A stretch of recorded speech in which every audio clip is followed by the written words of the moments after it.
Am hasibtum an tadkhulul jannah. Tolong bersabar ya. Apakah Anda duga begitu mudah akan masuk surga? Walamma ya'tikum mathalul ladzina khalau min qablikum. Sementara Anda belum diuji seperti orang dulu yang dijamin surga, itu pun diuji dulu. Jadi ingat, kalau Anda ingin ke surga, Anda harus menghadapi ujian.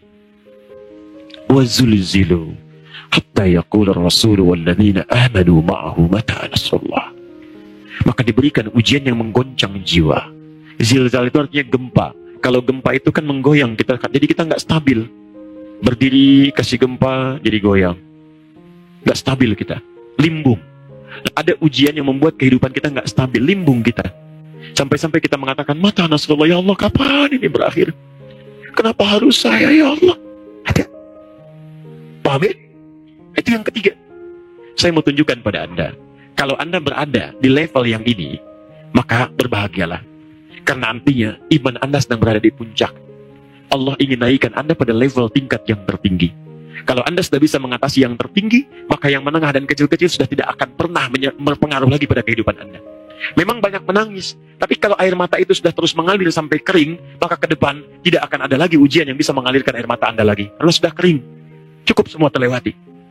Berbahagialah kalau malam ini Anda memang ikut taklim, tapi mungkin perasaan Anda sedang digoncang oleh banyak masalah.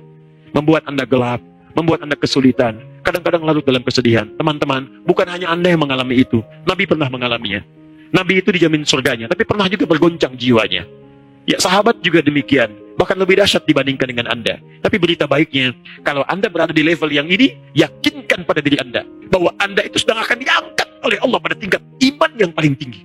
Maka berbahagialah teman-teman sekalian, Anda berada level di atasnya. Ini tidak mudah. Anda terlibat dalam riba, tiba-tiba ingin meninggalkan riba. Wah, seketika Anda kehilangan banyak hal. Kemudian gaya hidup mulai diuji. Ingat baik-baik, kan saya selalu terangkan dalam hukum fisika, bab ini akan bersinggungan dengan bab gaya. F1 sama dengan F2. Niat berhijrahnya sedikit, maka F2-nya pun sedikit.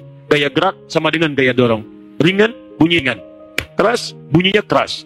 Apa yang masuk, itu yang keluar.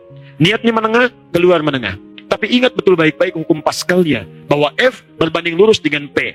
Gaya berbanding lurus dengan tekanan. Jadi kalau Anda ingin bergaya dengan hijrah, Anda akan menghadapi tantangan-tantangan dan tekanan-tekanan dalam kehidupan.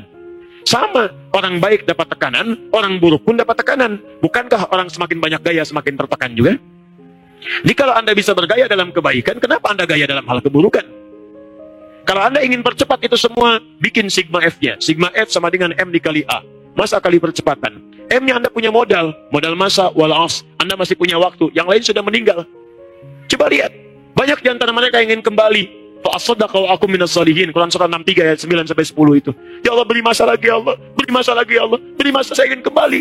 Walaupun sekejap, saya ingin gunakan untuk beramal saleh. Anda masih punya waktu. Jangan tunggu besok, karena besok itu belum tentu hidup kita. Jadi kalau sadar diberikan kesempatan, cepat berubah. Cepat. Kalau perlu akselerasikan kali percepatan. Bukankah Abu Hurairah dulu mengakselerasikan diri? Saya masuk Islam 3 tahun sebelum Nabi meninggal. Abu Bakar sudah duluan, Umar sudah duluan, Utsman sudah duluan. Radhiyallahu ta'ala anhum jami'an. Saya ketinggalan. Karena saya ketinggalan, saya mesti nyusul. Lihat cara berpikirnya. Saya mesti nyusul mereka. Mereka nunggu Nabi di majlis taklim, saya nunggu Nabi di depan rumahnya. Jadi begitu Nabi keluar, saya lihat bagaimana keluarnya. Cara jalannya, cara senyumnya, cara nengoknya, cara macam-macamnya. Karena itu Abu Hurairah hanya tinggal 3 tahun dengan Nabi, tapi meriwayatkan hadis sampai 7.000 hadis. Didoakan oleh Nabi. Banyak perubahan dalam kehidupannya. Jangankan pada manusia, pada anak kucing pun sampai sayang. Sehingga disebut dengan Abu Hurairah, bapaknya anak kucing kecil. Di seorang sahabat mau berubah, mau hijrah. Sahabat teman-teman, dekat dengan Nabi, ahli surga, dekat dengan Allah, masih mau berubah jadi lebih baik. Antum sampai malam ini bukan sahabat. Sampai malam ini tidak ada satu ayat Quran pun turun memuji antum dan menjamin antum masuk surga. Hisab masih menegangkan. Dan dalam keadaan demikian, antum masih belum mau berubah.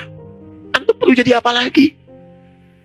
Sudah, kita harus berubah jadi lebih baik. Jelas ya? Lihat, antum gak bisa milih. Memang saya tahu pengennya hidup, tapi gak punya masalah. Tapi gak bisa teman-teman. Begitu Anda ingin punya masalah, takut tidak selesai. Begitu tidak ingin punya masalah, takut tidak hidup. Dan persoalannya adalah, persoalannya, jawaban Anda menunjukkan pemahaman Anda, bagaimana kita menghadapi kehidupan. Jadi kalau Anda tidak siap dengan masalah, bagaimana mengatasinya? Gak ada masalah. Siapa yang ingin punya masalah? Saya. Sudah, angkat tangannya. Saya. Justru dengan masalah itu kehidupan kita meningkat. Dengan ujian itu prestasi kita meningkat. Dengan masalah itu pahala datang. Kalau antum nggak pernah diuji, kapan dapat pahalanya? Lihat, sabar itu ada ketika ada marah. Kalau nggak ada marah, nggak akan ketahuan sabar.